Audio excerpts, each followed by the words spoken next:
মোহনবাগান সমর্থক হিসেবেও বলতে বাধ্য হচ্ছি, এবার সুপার কাপের আগে ইস্টবেঙ্গল দলকে যথেষ্ট সমীহ করতে হবে, প্রত্যেকটা দলকেই। যথেষ্ট ব্যালেন্সড টিম বানিয়েছে ভারতীয় স্কোয়াড এবং বিদেশি স্কোয়াড নিয়ে ইস্টবেঙ্গল। দুর্দান্ত বিদেশি স্কোয়াড, দুর্দান্ত ব্যালেন্স টিম বানিয়েছে। হামিদ আহাদাদ মরক্কোর প্লেয়ার, মোটামুটি 30 বছর বয়স। তিনি একদম সেন্ট্রাল ফরওয়ার্ড মানে স্ট্রাইকার পজিশনে খেলেন। মরক্কোতে খেলেছেন, মরক্কোর বিভিন্ন দলে খেলেছেন এবং ভুলে গেলে চলবে না আলাদিন আজারে মরক্কোর প্লেয়ার। তিনি ভারতীয় ফুটবলে ইতিহাসে অন্যতম সেরা ফুটবলার হিসেবে অলরেডি নর্থ ইস্ট ইউনাইটেডের হয়ে খেলছেন, অলরেডি নাম কামিয়ে ফেলেছেন। তো মরক্কো থেকে নিয়ে আসা হামিদ আহাদাদ কেমন খেলেন সেটা দেখার। এরপরে আসি হিরোশি ইবুসুকি। তিনি ইস্টবেঙ্গলে আসার আগে অস্ট্রেলিয়ার এ লিগে 2 বছর খেলেছেন। তার আগে তিনি জাপানে বিভিন্ন দলে হয়ে খেলেছেন। লাস্ট উনি ওয়েস্টার্ন ইউনাইটেডের হয়ে খেলেছেন, অস্ট্রেলিয়া এ লিগ, যেখান থেকে আমাদের জেসন কামিন্সরা এসেছেন।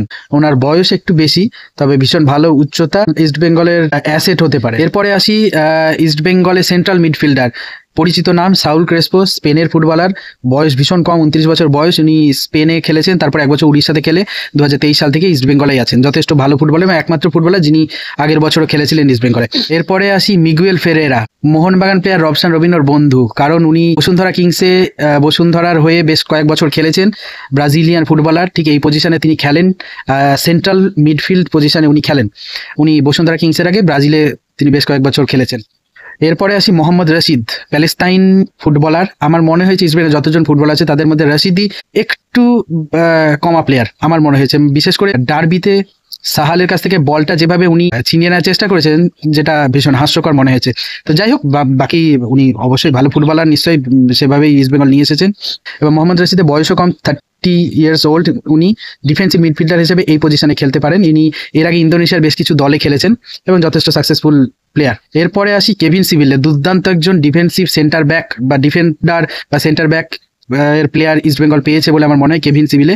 ইনি আর্জেন্টাইন ফুটবলার, সেন্টার ব্যাক হিসেবে খেলেন। তিনি এর আগে স্পেনের বিভিন্ন দলে খেলেছেন এবং রিসেন্টলি ক্লাব অ্যাটলেটিকো রিভার প্লেটের ফেসবুক পেজে দেখলাম সিভিলের একটা ছবি পোস্ট করেছে। যারা এই ক্লাব থেকে বিদেশের বিভিন্ন ক্লাবে ভালো খেলেছে তাদের ছবির মধ্যে সিভিলের ছবি পোস্ট করা হয়েছে, যেটাতে ইস্টবেঙ্গল সমর্থকরা যথেষ্ট গর্বিত হতে পারেন। তো এইসব নিয়ে ইস্টবেঙ্গল, এবার আমরা বলতেই পারি যে ইস্টবেঙ্গল যথেষ্ট শক্তিশালী দল করেছে এবং তাদের ভারতীয় স্কোয়াড তো যথেষ্টই ভালো, ইস্টবেঙ্গলকে এবার সমীহ করতেই হবে। এবং সবথেকে বড় ব্যাপার, 2জন স্ট্রাইকার, 2জন মিডফিল্ডার এবং 2জন ডিফেন্ডার, যথেষ্ট ব্যালেন্সড একটা দল বানিয়েছেন বিদেশিদের নিয়ে অ্যাটলিস্ট। এবং তাদের ভারতীয় ফুটবলার এবার যথেষ্ট ভালো। দেখা যাক ইস্টবেঙ্গল কেমন করে, তবে আমি মোহনবাগান সমর্থক হিসেবে যথেষ্ট ইস্টবেঙ্গলকে সমীহ করবো এই বছর।